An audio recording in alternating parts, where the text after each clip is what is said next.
Jackson Hinkle looks so prim, he looks so proper. His mom suited him up, brought him to the dry cleaners, got him fitted, and they wanted to make him look like such a bright boy.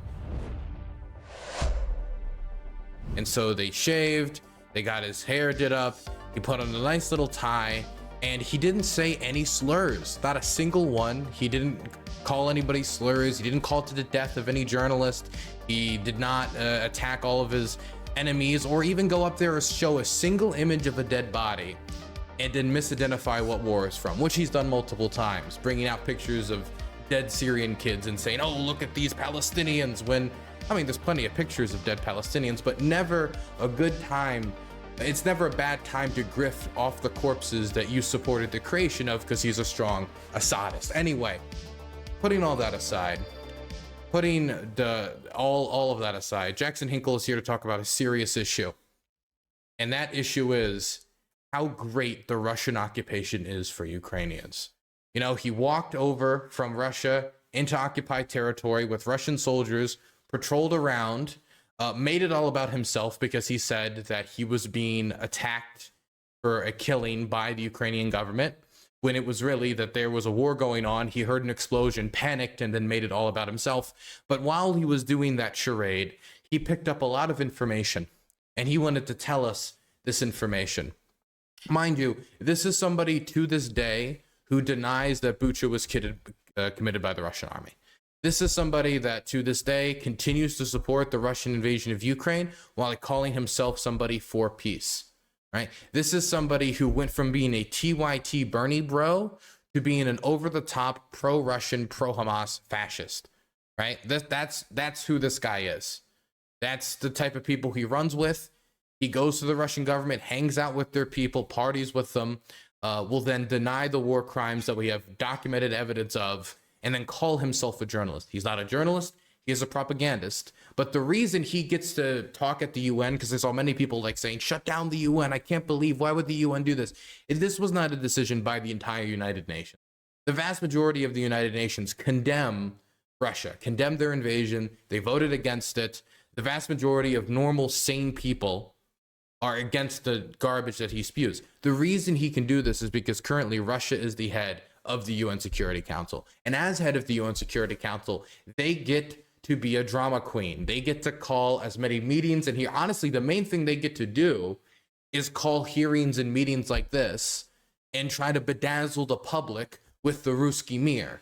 And that's what they did here. Now, just because that's what they did does not mean it was successful, because this was the crowd that they ended up turning up. So I would not say an extremely sizable crowd. I would not say that this is a big media op. I will say it is funny because I think 1/15 of this crowd is just Caleb Maupin, which is great. Absolutely fantastic. If you don't know who that is a hardcore, I would say, Marxist-Leninist type who's very friendly towards the Russian government and friendly towards Russian fascist Alexander Dugin, who has been advocating for, among many things, the spanking of political employees, which, if you're confused by that, you can look it up yourself. Now, let's go listen to what Jackson Hinkle had to say. Hello, everyone. No time, no see. Thank you very much for coming, for staying with us. As you know, the presidency of the Russian Federation continues in the Security Council, and today we are holding another press conference. I have these three American speakers, and I would call them public diplomats, who just came back from Donbass area. Certainly, they have a lot to tell you what they have seen, you know, and even to show. So they will have short statements, and after that they will be happy to answer your questions. And let me introduce the speakers. So okay, we are going to skip all this fluff. Everyone, I don't care about this guy. good. I don't care about any of the rest of these guys. They're all the same empty suits Proper coming to lick the us boots of on the this. regime. Hinkle is just a funny one, and so we're going to watch him. Department of the 150,000 member trade union federation of Lugansk. Lugansk. Okay, continuing. Since people in this wanted to be part of Ukraine again every day trip, providing me Here we go. today. Thank you, Chris. And now, last but not the least, Jackson, please, you have the floor. Greetings, everybody. Thank you so much for having us here today. I want to share my experiences from my recent trip to the new. By the way, I think I must be like 1% of the people who are watching, actually. Liberated territories of the Russian Federation in the Donbass. Hey, good points for Jackson. He's using the official terminology given to him by the big boss man, the liberated territories. My journey took me to Mariupol, Tokmak, Berdyansk, Melitopol, and the Zaporizhzhia nuclear power plant over my 7-day trip. Oh, this is interesting because if we went to Tokmak and Melitopol, these are two cities that have faced some of the most aggressive Russification and attacks from the occupation governments due to the fact that the residents there have really hated the occupation. In Melitopol, I believe, wasn't it Melitopol where actually protesters were fired upon early on in the war while they were protesting? I know that there's been a lot of repression there. And so as a anti-authoritarian who like complain if a tweet gets censored because he's such a dedicated warrior for free speech, I'm sure he's going to talk about the repression of expression in these territories. Trip, providing me with firsthand insight that starkly contradicts the lies and the narratives that have been propagated by the mainstream media and the Western political elite here. The following 3 points that I have laid out here are based on my observations, and they reveal a very different reality to what is promoted here in the West. Number 1, Ukraine is not seeking an end to this conflict, but is instead trying to escalate it in an unthinkably dangerous manner. It's just so goofy, man. It's just so goofy, man. You know, the Germans invade Poland, they start World War II, and like D-Day happens, or there's something in some manner that's not comfortable for them. Maybe more the invasion of Sicily. There hasn't really been a D-Day moment in this war. Maybe invasion of Sicily. Maybe the disaster of the Rommel's like North Africa campaign. You know, after it was all over and shattered. Whatever it might be. But at that moment, once you know get a bloody nose, like, oh my God, dangerous escalation. After you've escalated to 110%. This is the equivalent of somebody coming out and starts beating their wife, and their wife like pokes them in the eye, and then they start screaming and say, oh my God, you've poked me in the eye. This is why I have to beat you. The Ukrainians get invaded. They take Mariupol. They siege it, kill who knows how many people, but the mass graves around Mariupol are extensive, tens of thousands of bodies. The largest mass grave uncovered in this war is the only ones you can compare it to in recent memory would be the Yugoslav genocides, and they are the largest mass graves uncovered in Europe since the Yugoslav genocides. In Izium, it was over 440 bodies. We, of course, have the Bucha massacre, which this guy is a denier of. I mean, just the amount of violence and destruction that Russia had brought on this country just in the opening months of this war. And now that Ukraine is firing missiles at the facilities from which Russia brought the destruction to Ukraine, it's called a dangerous escalation.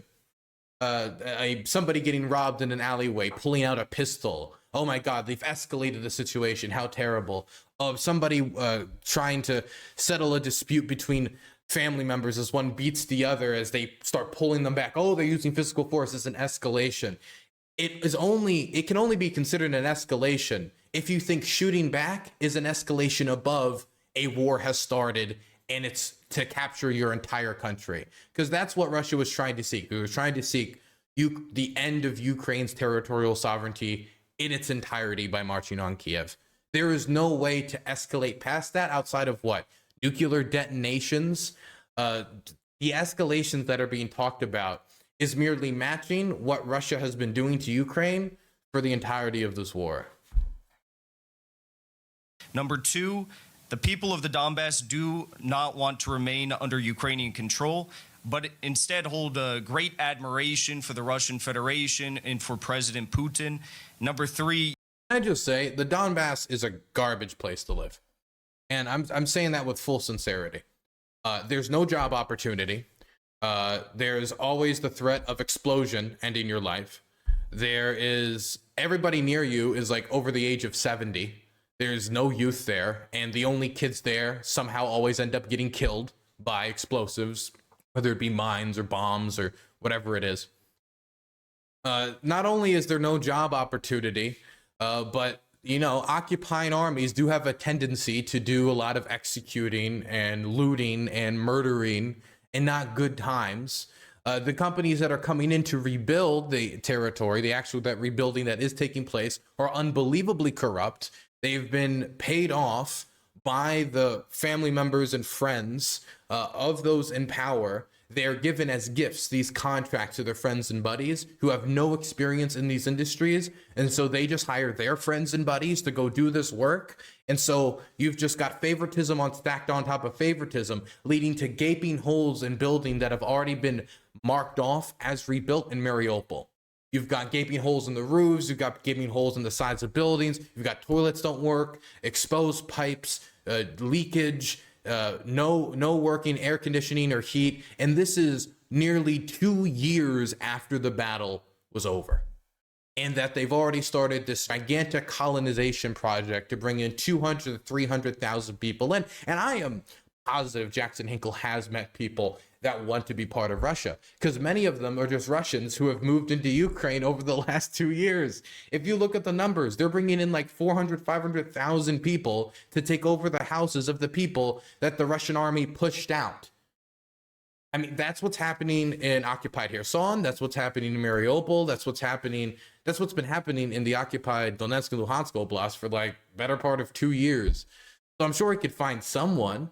But I can tell you, I have met many Ukrainians who are in the armed forces fighting because they were displaced from their home. My fixer and one of my translators, Bogdan, he was displaced from the city of Donetsk back in 2014, 2015. And as a Christian minority, considering the fact how the occupied territories have treated evangelicals and Baptists and Protestants, he doesn't really have much of a future in occupied Ukraine, especially since he is tied to many people who are in, you know, the pro-Ukrainian independence camp, which would make him an enemy of the Russian state.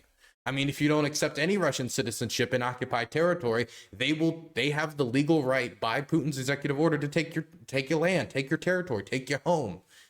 So I'm sure he's met people like that. I'm sure he's met 75-year-old grandmas or people who have moved in as of recent, or the actual community of waiters that does exist, but there's been no statistical evidence that they make up the majority to make this argument that yes, he's met people who believe that, but he is claiming that the people of the Donbass as a whole love Russian occupation. This is not true. The polling indicates the majority of people who live in the Donbass wanted to stay part of Ukraine. There is no polling to indicate that they did not want to be part of Ukraine.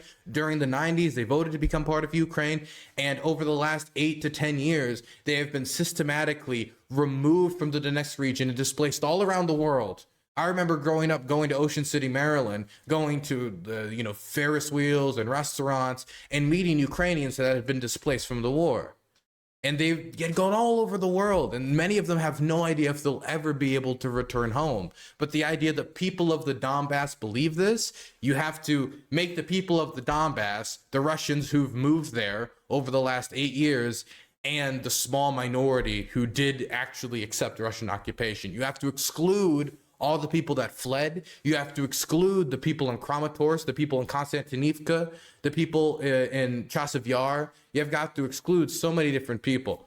He's just like a reductionist propagandist. He knows who he is, though.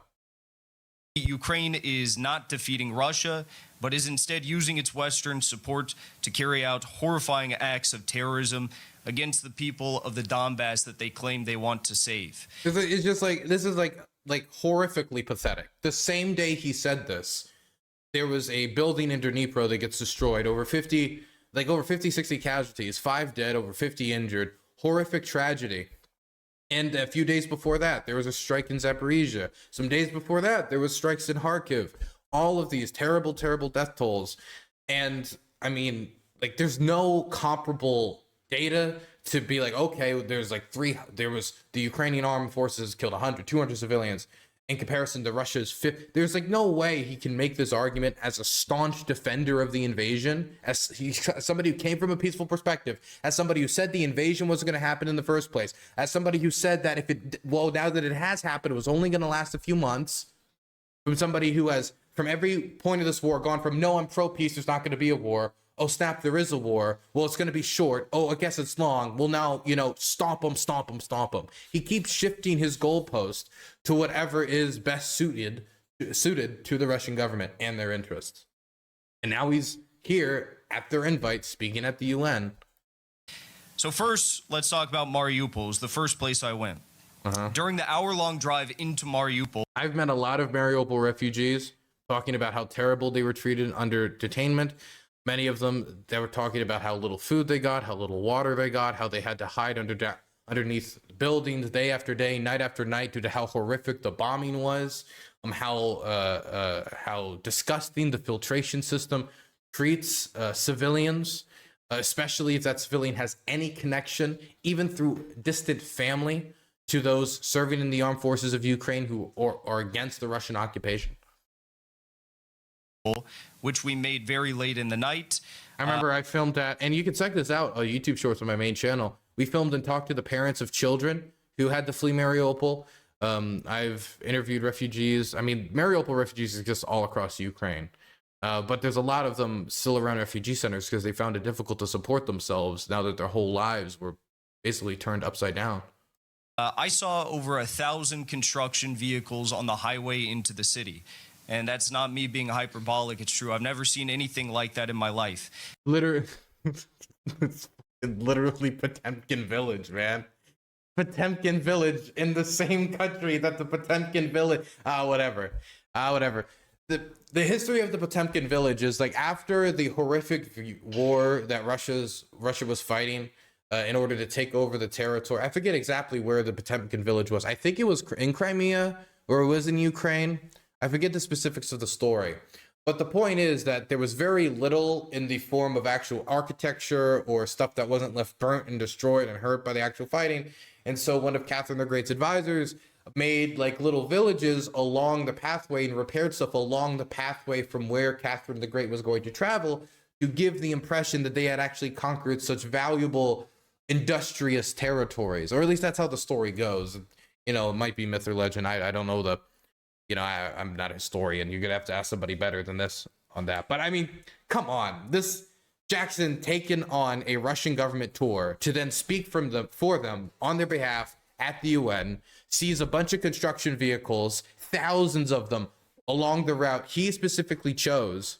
Like, this is the guy who talks about the mainstream media all the time and all these, you know, government hacks who just shill for the corporate press and the mainstream. And he is going on government funded tours, getting hoisted around. Like, was he independent? Was he going out there like, you're free to travel anywhere? And we're not going to bring you anywhere. You're just going to do it yourself. Because I spend very little time with press officers. Very little time with press officers when I'm going about the country trying to, you know, come to whatever conclusion I can about the war. Is he going out there and doing that? Or is he getting a North Korea style tour, which is common in the Russian occupied territories? Construction teams are working diligently to rebuild not just the areas that have been destroyed by the war, but the areas that have been neglected for years and years and years by previous Ukrainian governments. And Mariupol... So, I just got to throw out there that in Mariupol, there was so much scamming done by the recent Russian occupation about rebuilding efforts. For example, there was a tram system that was being built up by the previous administration. The Russians take it over, take the tail end of the project, finish it, and then paint all the trams, you know, the Russian colors and say, hey, look at our project. Look at all these great things we're bringing to Mariupol. The living standards in Mariupol have unsurprisingly massively gone down.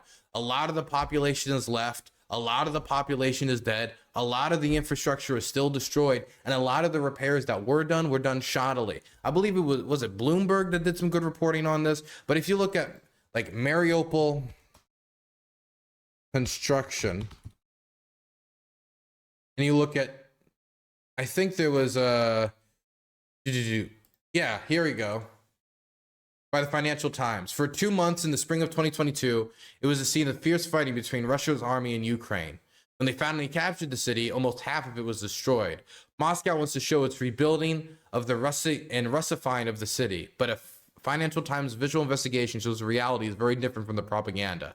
While Russian businessmen profit from lucrative contracts, locals live in half-built homes. Many have been left with dangerous, leaky apartments and shoddy renovation work, poorly fitted windows and doors, and exposed pipes and wiring. The problems plague dozens of apartment blocks across the city inside Russia's new Potemkin village, and using the same comparison. But this is just one reporter, and they're not the only person to have reported on, not the only outlet. This is just from like a few months ago. There was others before that, and there's been others since. It's well known, pretty well known. Itself in the city, the work of these construction teams was all the more evident. There are new schools, beautiful parks, gyms, theaters, stores, hotels, and thousands of homes that have been given free to the victims of the conflict in Mariupol and for the surrounding areas. Residents expressed their gratitude. Given free homes to all the people we killed. Free homes. Gratitude for a Come on, man. They all got a lollipop and a hug from Putin himself. Government that is proactive and committed to responding to their needs. Mariupol residents also does he see himself as any different than like the North Korean, like that lady on DPRK TV, just like Kim Jong-un has shown a 110% GDP increase this quarter? Like, is this any different from that? Come on. We blew up all your homes and then gave them back to you for free. Come on. Proudly shared with me the remarkable efficiency of these construction crews. I talked to one little girl, 14 years old, at a park that I visited in Mariupol, and she told me that the construction teams that Russia sends in can build 2 blocks of infrastructure within 1 to 2 weeks. I told her how amazing that was.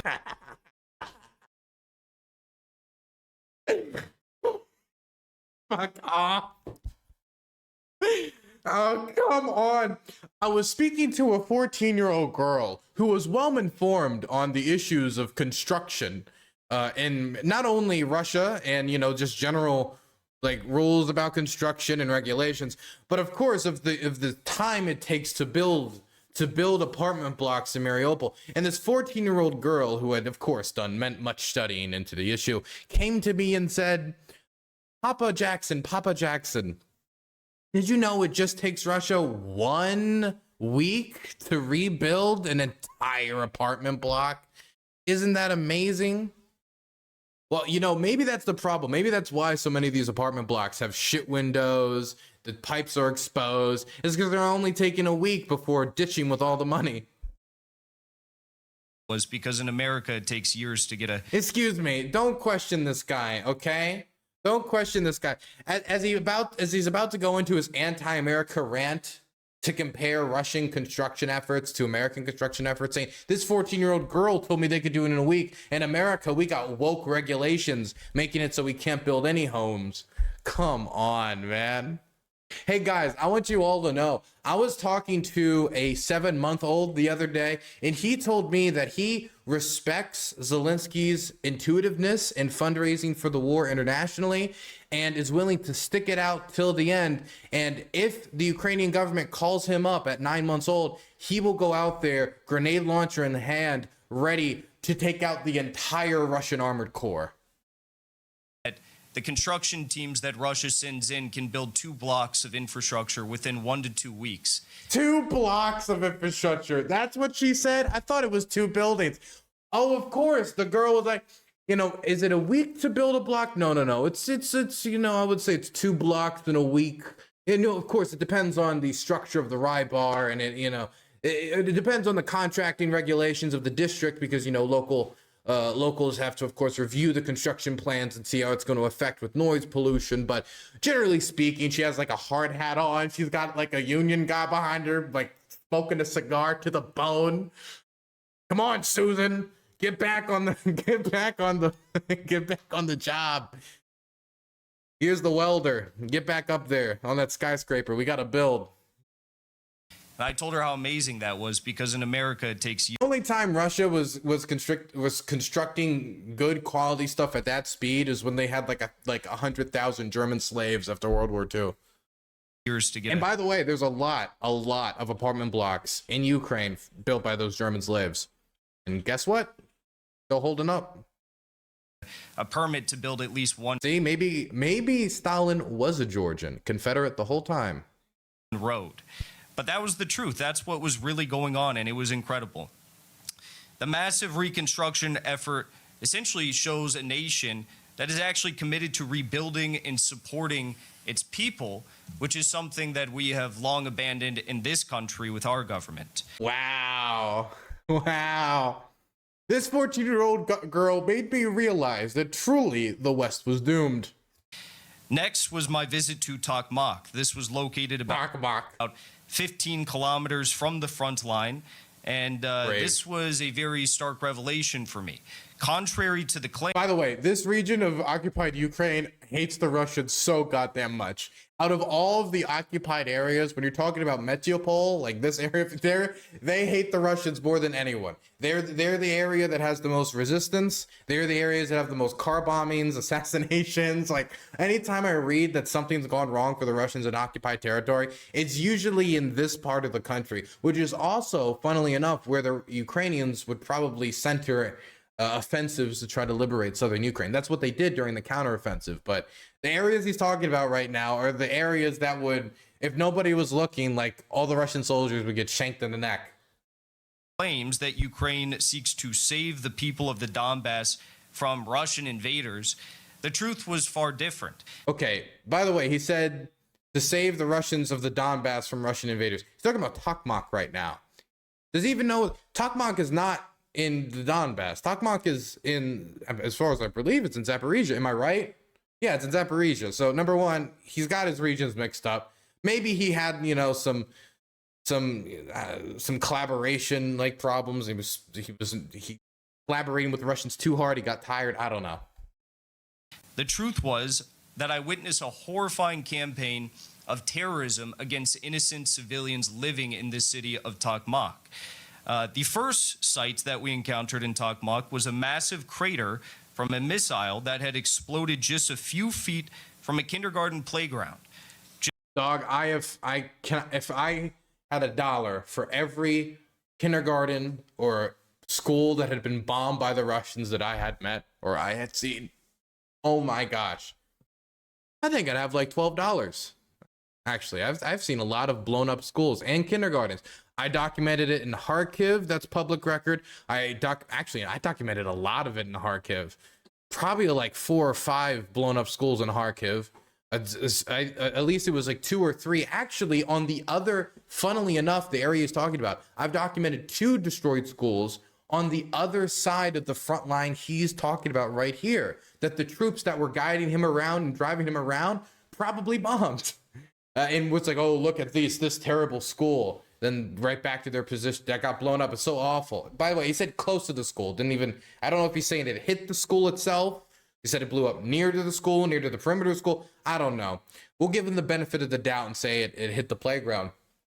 But if these are the things that are moving him towards supporting the Russians, like, this a dime a dozen on the Ukrainian side. I think it was like over 100 or 200 Ukrainian educational institutions have been bombed or affected in some way by the war. I forget the exact statistics, but I mean, like, come on, man. Come on, Chief. Just 2 months before I'd arrived, the windows of the kindergarten were completely shattered and there was glass all across the schoolyard. Okay, so it was close enough to shatter the windows.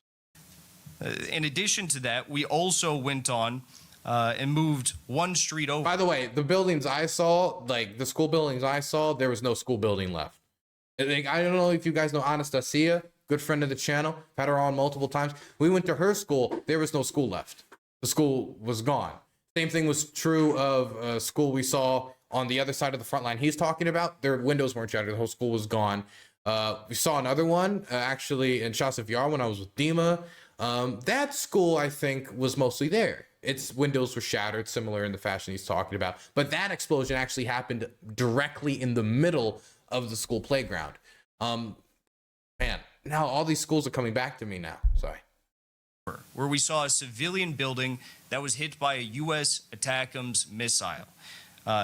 This was nothing new for the people there because just the street over, we saw another building that had been hit by a U.S.-supplied Atacms missile 2 weeks after. And there were 2 civilians that were killed in this attack.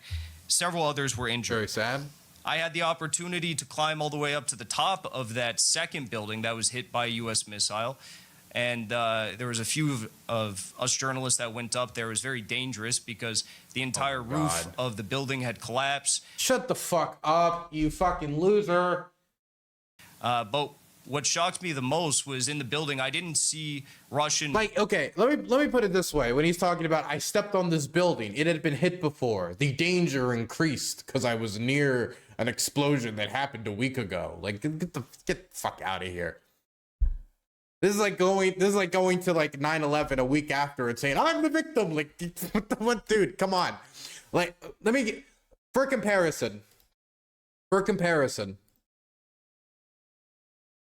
I've stood on buildings that have been struck before and were not structurally sound. I remember it was in, which report was it? I got shelled by the Russian army. This was when we were Burns is in Mykolaiv at the start of the Kherson counteroffensive. This is me on the building, on this, the danger increased that he's talking about here. The danger increased. Here's the hospital that was bombed by the Russian army. I was documenting. But I didn't know. That Jackson, of course, doesn't care about because it's not. Can't blame it on the Ukrainians. Momomo, thank you for the primer. I'm surprised that this guy didn't get murked by FPV while in Donbass. Well, again, he wasn't that close to the front in Tokmak. Is that while I was filming at this hospital, Apparently he thinks is in Donbass, but whatever. on August 29th, the Ukrainians would launch the counteroffensive to retake Kherson. Until that point, the counteroffensive was only talked about in This is me on the building. Truly a terrifying experience. Get a decent view of the whole city from here. Yeah. How You do can you see the feel camera when shake. you're walking on the roof like this? And you know that this building were hit by a missile. Let's see what I said. Let's see if I exuded fear and danger like Jackson did. Well, doesn't feel good. I mean, when you're on the ruins or of any building or you're around ruins, it feels pretty bad for a few reasons. But this is particularly egregious because this is a trauma center. This is where people would be brought to. Wait, am I not in that much danger? Wait, since I'm there after it was bombed, am I not the one in that much danger?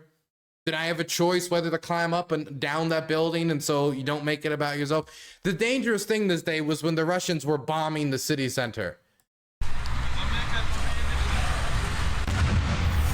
That was the dangerous stuff, right? Not when we were standing on a building that got hit a week before. I'm sorry, the danger increased. It'd be one thing if he was like, we were standing on the ruins and he was just talking about it like, oh, that's sad, there's ruins. But when he's like, I was standing on the ruins dangerously, it's, you know, it's just pretentious. Military supplies. I didn't see guns. I didn't see Kalashnikovs or anything like that. I saw school supplies. I saw children's toys. And I saw everyday household items. Also, like, I hate to be the bearer of bad news, but going to the site of a strike like a week or so after it happened and being like, I don't see any weapons here means nothing, right? Whether a school on either side of this conflict is used for the storage of weapons cannot be determined a week after the fact. And going before the UN and saying, yeah, I was there like 2 weeks after the strike happened and I saw no evidence of could you imagine that, like, 2 weeks after a murder, like rain has gone through, the body's been taken away by birds and shit. You come to the body, see, I don't see a body here. Like, I'm not saying that there was weapons there. I'm just saying, like, it means literally nothing. Like, the reason we knew that the strike on the mall that the Russians did in Kharkiv that killed 18 people was done with there was no military target there is because we have security cam footage showing the strike destroying the whole place. We don't see any military equipment. There was first responders and journalists immediately on the ground filming from a bunch of different angles. We didn't spot any military equipment. There was no secondary explosions from like equipment firing off. These are all things that, you know, you can put together to be like, it doesn't seem like there was much of a military use here. Just being like, I didn't see any AKs on the floor a week after the strike. That tells me nothing. When I descended from the top of the building, which was in tatters, I actually had the opportunity to talk to the wife of one of the victims of this attack. Her husband was actually killed in the attack. They tried to save him. His leg got blown off by this U.S. missile, and he bled out on the scene despite the best efforts of the people that were trying to revive him. She explained that Ukraine was routinely targeting their neighborhood with missile strikes, fully aware that they were bombing civilian areas rather than military targets. How would she know that? So for every time that Zelensky comes out and begs, I know what Zelensky knows is nothing no civilian can determine. Like there are calculations people can make that are, generally speaking, it's impossible for you to come to the conclusion that like they must have known civilians were here when they did this, right? You can come to those conclusions, but I don't know what he means by, while they were using Atacms in these areas, they're using Atacms, this extremely expensive weapon that Ukraine has, doesn't have a lot of them, needs to use each one wisely, and they're specifically aiming to bomb the areas with civilians. I can believe that they used an Atacm in an area, destroyed military assets, aiming for military assets. Civilians end up dying. It's a tragedy. It's very sad because there were civilians in the area or they missed their mark or something like that. The idea that they know that there's civilians here and they're just bombing it to kill civilians, specifically with Atacms, doesn't make war criminal sense. And what I mean by that is there's a lot cheaper way to commit a war crime like that. And that's a weird way to say it. That's a weird way to point it. But I'm just saying, like, if you have 100 very valuable missiles that you need to use if you have any hope of winning the war to strain Russian logistics, it just doesn't make sense to purposely use them to target civilians for targeting civilians' sake. If you were to do that, you would want to use something that you have more plentiful of. Like, I don't know, like BMP indirect fire, or maybe like shelling from an artillery shell caliber that's more plentiful. RPG-7 rounds with an FPV would make more sense because there's a lot, you know, FPVs are relatively cheap. RPG-7 rounds, there's a million of them from post-Soviet stock. I hate to do like war criminal math because I'm just saying that it doesn't make much sense. Not saying it's impossible, just that Jackson's not making a great case for it. Just like he didn't make a good case for like, oh, I didn't see any Kalashnikovs on the floor when I walked in a week later. It's nothing. For more weapons, more missiles, more U.S. support. Just know that it's being used to bomb innocent civilians in places like Tokmak and all across the Donbass. Also, it's being primarily used to destroy the Russian army. I mean, that's clear what it is. I wonder why the Russians brought him to condemn that. In Tokmak, we crossed the street one more time to a third building that had been bombed by U.S. supplied missiles. By the way, we're not doing question time. I don't care what questions the press has asked Jackson Hinkle. 2 weeks before we arrived. So all of this happened in the span of 2 months. And so again, he's admitting, like, he's here 2 weeks after the strikes. Like, if they were to do a guided tour, this is how you do a guided tour. And it's not saying that you can't get anything interesting after the fact by gathering testimony or anything like that. But the declarative, strong statements that he is making cannot make those statements. You can say, I was told this by locals. I was told it a lot. Like, there were a lot of locals telling me this, so I want to tell the public. This is not how he's telling the story. He's telling it like, this is what this one local told me. It is the truth. Here is what the Russian government showed me. It is the truth.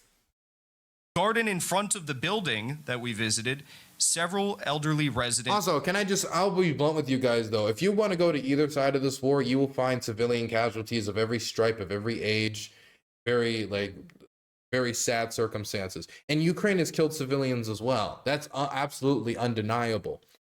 What I don't like is somebody who has justified the killing of civilians or tried to help cover up the killing of civilians, trying to act like they were moved and their heartstrings were pulled upon because of a 14-year-old girl's construction estimates and some destroyed buildings 2 weeks after the fact at much lower death tolls than the massive war crimes that he purposefully overlooked and tried to cover up. I don't buy that. And shared their experiences with us. Some of these residents had actually voted for Zelensky for president in 2019, but now expressed their profound disgust in his actions and the U.S.-backed Ukrainian terrorism affecting their homes. They now voiced their total admiration for Russian President Vladimir Putin, and they had nothing but nice things to say. It's just comical propaganda. They actually all voted for Zelensky before, and after this war, they all love Putin. They all just love Putin so much. They're like, golly gee, we're happy you started this war that killed half my family. Come on. There was one old woman who barely spoke Russian. She was speaking Ukrainian, and she said one thing in Russian. She said, "Ya tebya, President Putin," which means I love President Putin. It was very interesting to hear from the actual voices of the people of the Donbass, because Like, let me be clear. I've met people in the Donbass who, the most popular alternative position that most people I've met, very pro-Ukraine, or at least not pro-Ukraine in the same way somebody from Liv is pro-Ukraine. We're like, screw the Russians super hard, screw our government too, but screw the Russians even more, almost. That seems to be the main position. It's screw the Russians and screw Zelensky too. I don't like Zelensky. It's somewhere in that modicum of in between, right? That's the type of position you'll get in Dnipro. That's the type of position you'll get in Kramatorsk and Konstantinivka. Those are the types of positions you're going to get in those places. Like, there are some people who are super pro-Zelensky, you know, babushkas who are just watching state TV every night and just taking in, like, their Ukrainian state TV and love Zelensky, or they like Zelensky because they did actually vote for him and they still stick with him. But that's the most, like, well-known, it's a position a lot of the people hold, is something like that. Then there's people, and the next biggest group is someone who's like, screw it all. Screw it all. The Russians, the Ukrainians, they both bombing everything. I just want this war to be over. That's a big position as well that's held by people. It's not the biggest position, but it's still a sizable position. Then you have to mention it. Then after that, you get to the people who are not even as the way Jackson Hinkle describes. Some of them are more like, you know, I've got most of them, in my experience from the ones I've met, are like, I've got family in Russia. And so when Russia takes over, I can reunite with my family. Or once the Russians take over, then the front line will move forward and maybe the violence will lessen, which those people, I think they are going to be woken up to a very sad reality if that does happen, because like, just because your village is on the Russian side does not mean the violence stops. It just means that the shells that are going to be falling near your homes are just going to change the flag that they're being fired from. Maybe like the way warfare is conducted and the way these locations are bombed will be different, but I mean, come on. Because everyone in the mainstream media, doesn't matter if it's on the left or the right, has failed to actually report on what the people there are saying. We're almost done, okay, because I'm done with this. I don't want to listen to this guy speak anymore. His voice hurts my ears. Probably most shockingly was my visit to the Zaporizhzhia nuclear power plant. I've actually visited that same power plant, just on the other side while it was being bombed during the Kherson counteroffensive. Which was a terrifying experience. This is the same time when the Russians were harassing the IAEA, the International Atomic Energy Agency, and not letting them into the facility. And then when they did, them finding like, hey, these mines should not be here near the nuclear power plant. All other circumstances of unfortunate consequence. Like when that footage came out showing Russian military equipment being stored in the nuclear power plant, the largest nuclear power plant in all of Europe. Or the Russian government trying to force Russian passports on the staff, which was, of course, causing problems because not all of them were huge fans of the Russian government. This power plant has been in the news quite a bit recently. It's the largest nuclear power plant in all of Europe. It has 6 reactors, none of which are operational at the moment. But what I saw there highlighted the grave risk posed by Ukraine's military actions above everything else. Despite the plant being just a few kilometers away from the front line, we were very close to the front line. Thousands of heroic workers continue their duties. I mean, you're close in a way to the front line, like the river's there, but it's like the Kherson front line is different than other front lines. Like, and you're at the Zaporizhzhia nuclear power plant. It's not, whatever, who cares? I'll let him live his fantasy. Despite the plant being just a few kilometers away from the front line, we were very close to the front line. Thousands of heroic workers continue their duties at the plant each and every day.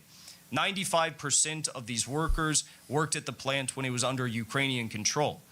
However, several points of critical... Yeah, well, a lot of them are being forced to continue working there, and Russian passports are being forced upon them if they want to continue working there. And rejecting a Russian passport can come with other consequences, like the loss of your property, home, which is already Russian law. The Russian government signed an executive order that if you do not accept a Russian passport, you can be deported and your home could be taken. And then before you know it, a family from Tuva or a family from St. Petersburg or Murmansk or who gives a fuck, Stan, is going to be in your house living where you used to live with your kids. That's a pretty strong incentive to stay in line. Critical infrastructure at the plant have recently been compromised by Ukrainian drone attacks and shelling. In fact, the director of the plant gave me this right here. This is a fragment from one of the drone attacks on the plant that occurred just feet away from where the reactors lie in the ground. So, you know, he said it was my taxpayer dollars that did this, so I got to keep the fragment. I was very appreciative. One other very alarming sight that I witnessed at the Zaporizhzhia nuclear power plant was a missile from the United States, which was lodged halfway in the ground, just 100 feet away from the plant's nuclear storage facility. This reckless attack could have led to a catastrophe. You know what's beautiful about Jackson Hinkle is when he's talking about Assad bombing or gassing his own people, he'll like get out the calipers and the measuring tape and like the rulers and be like, how did this angle of this thing land this way? And he'll pull out the gray zone reports and be like, no, Assad really didn't gas his own people, because if you look at the way this landed on the bed at an irregular angle, it looks like it was moved. And if you look at this little and he'll like buy into all of that. But like the Russians point at a missile, it's like, there you go, it's in the ground. Do you think he sat there and was like, okay, let's look at the trajectory. Let's go sit down. Because I remember when I did the Kherson report, I did the report on us getting bombed with the Russians and by the Russians in Kherson as an A team. I remember sitting down with like the offbeat research staff and be like, okay, there's all the ways we got to prove like where the shells are coming from, et cetera, et cetera, et cetera, et cetera. And that was after the Russians had bragged about it on Telegram. I'm just interested in the level of journalistic integrity and investigative vigor that Jackson Hinkle was putting into this as he was getting, little shrapnel gifts from the people he was interviewing. Which isn't like completely uncommon. Journalists get it.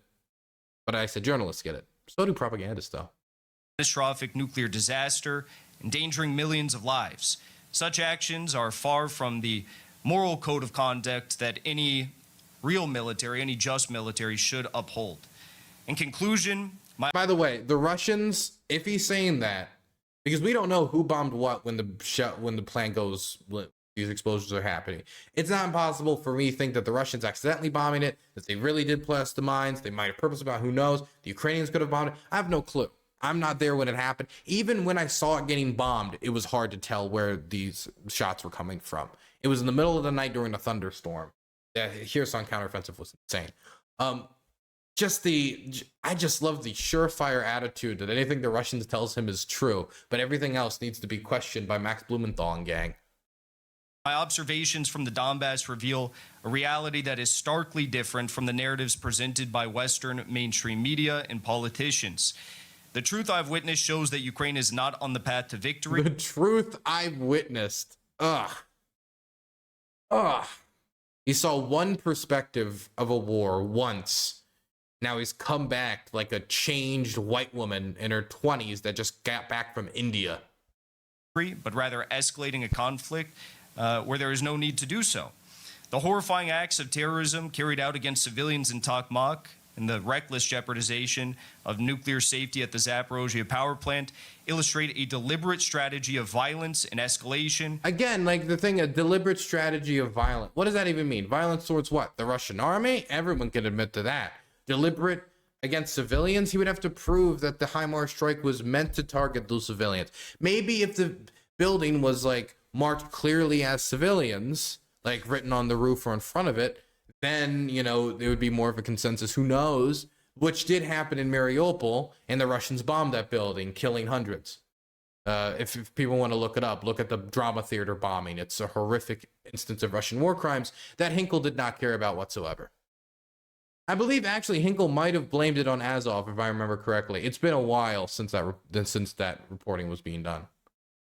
Rather than a genuine pursuit of peace. The people of the Donbass, who have endured immense suffering, he spoke to Mr. Donbass himself, are now experiencing a measure of hope and rebuilding under Russian efforts, a hope that stands in stark contrast to the false portrayals of Russian aggression and Ukrainian victimhood.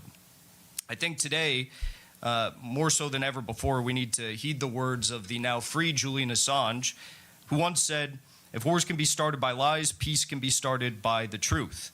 It is imperative that we confront these falsehoods and work towards de-escalating the conflict. And in fact, for all the journalists in attendance here today, I encourage you to visit the Donbass yourself from the side. I have visited it. I had a great time, actually, multiple occasions. Those people can drink.